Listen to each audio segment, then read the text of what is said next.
Yo! Kamusta? Ako nga pala si Eros. And welcome back sa aking YouTube channel. Ito na nga pala ang episode 2 ng aking Minecraft Hardcore series. Sana ay magustuhan nyo. At kung hindi mo pa napapanood ang episode 1, na kung saan ay nag-survive ako ng 10 days at panoorin mo na. And make sure to like and subscribe. Salamat sa suporta. Iyan ka na. Anak, dito ka lang para di kang magay sa mga yan. Sino lang ba ito na? Idol, subscribe to Eros Gaming 2000. So eto na nga at tinuloy ko na ang paggagawa ng mob farm para sa XP at loot. Kaya nga lang biglang may hindi inaasahang bisita ang dumating.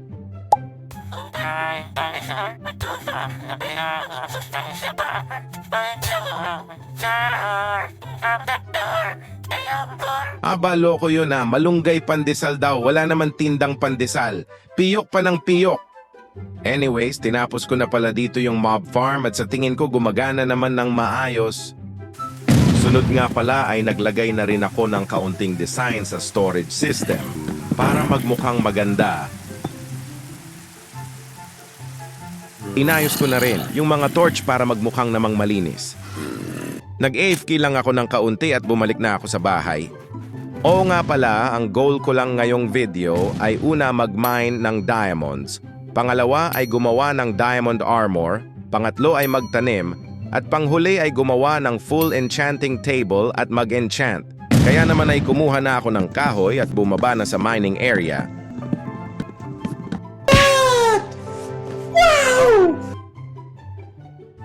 Habang naghahanap ako ng diamonds dito sa kuweba, ay may bigla akong nakitang cute na nilalang. Isang axolotl. Sa sobrang cute, ay nilagay ko na agad siya sa balde na hawak ko. At kung may naiisip ka palang magandang pangalan para sa kanya, at i-comment mo na yan below. Kinontinue ko lang ang paghahanap ng diamonds. At habang nagmimina ako rito ay biglang, ang skeleton na ito ay tila nagtawag pa ng backup, pero sa huli sila rin ang nagtalo-talo. At dahil naubos na yung torch ko ay napagdesisyonan ko na umakyat na lang muna para kumuha ng coal. Pero bago yon ay ginawan ko muna ng paraan itong stairway ko dahil mapupuno na yata ako ng bukol bago pa ako makaakyat.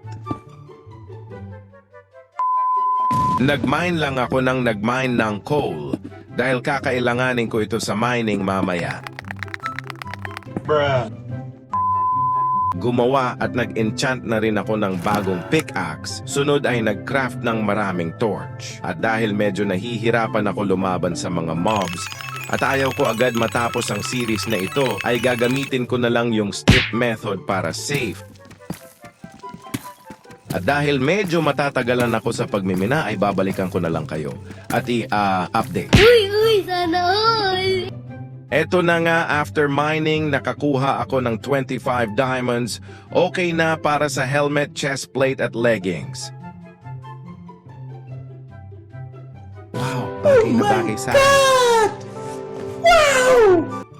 At dahil meron na akong diamond armor, ay sunod ko namang gagawin ay magtanim. Dahil ang goal ko for today's video ay gumawa ng full enchanting table.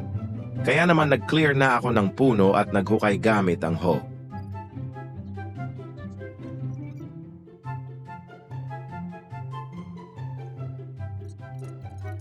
Naglagay na rin ako ng torch para may ilaw at para na rin hindi mag-spawn ang mga mobs. The next day ay nagtanim na ako ng wheat seed at ginamitan ng bone meal para mapabilis ang tubo. At dahil kulang ang bone meal ko, ay kumuha ako sa mob farm ng bones at ginawang bone meal at nagtanim.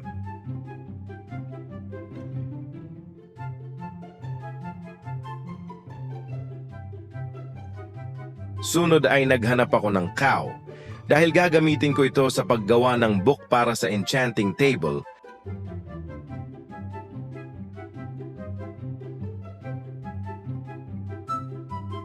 At dahil hindi naman pwedeng nasa labas lang ang mga cows, kaya naman ginawan ko muna sila ng mini fence house.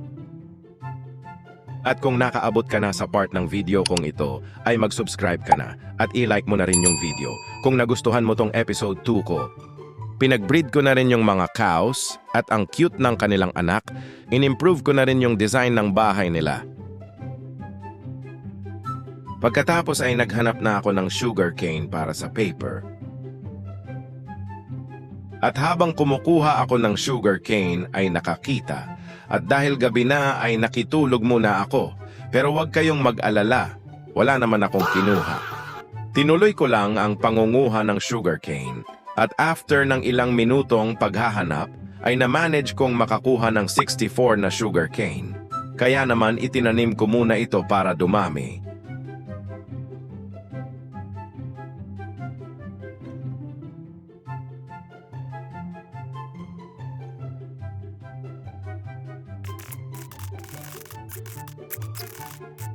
After ng ilang minuto ay tumubo na agad silang lahat at aking hinarvest. Sunod ay ginawang papel, book and bookshelves. Boom! Complete enchanting table. At dahil kumpleto na ang enchanting table, sunod naman ay nagpa-XP na ako.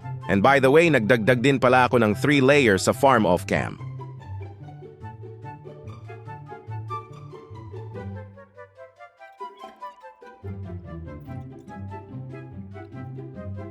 After reaching level 31 ay bumalik na ako sa base para mag-enchant.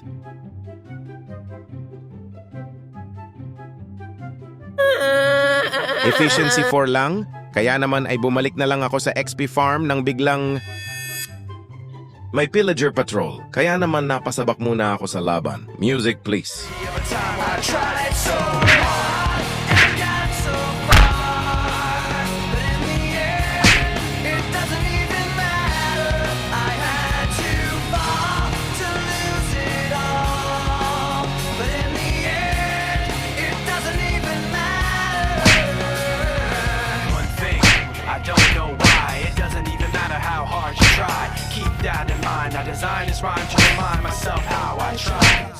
Akala nyo ha, baka Eros to.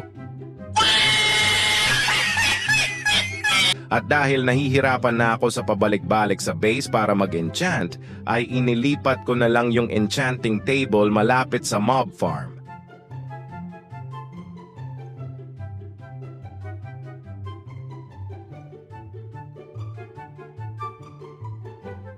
And after ng mahabang kill ng mobs, re-enchant, kill ng mobs, ay eto na. Nagkaroon na rin ako ng matinong enchanted armor. Meron itong Blast Protection 4, Respiration 3, at Unbreaking 3 helmet. Sunod naman ay Fire Protection 4 and a Breaking 3 chest plate. Protection 4 at Unbreaking 3 legging. Protection 3 at Depth Strider 3 boots. Sa tools naman ay Fortune 3 at Efficiency 4 pickaxe. Sa axe naman ay Fortune 3, Efficiency 4 at Unbreaking 3. Yun na lang muna, siguro mga gamers. Maraming salamat sa panonood at make sure to like and subscribe kung nagustuhan mo itong video na to. Salamat!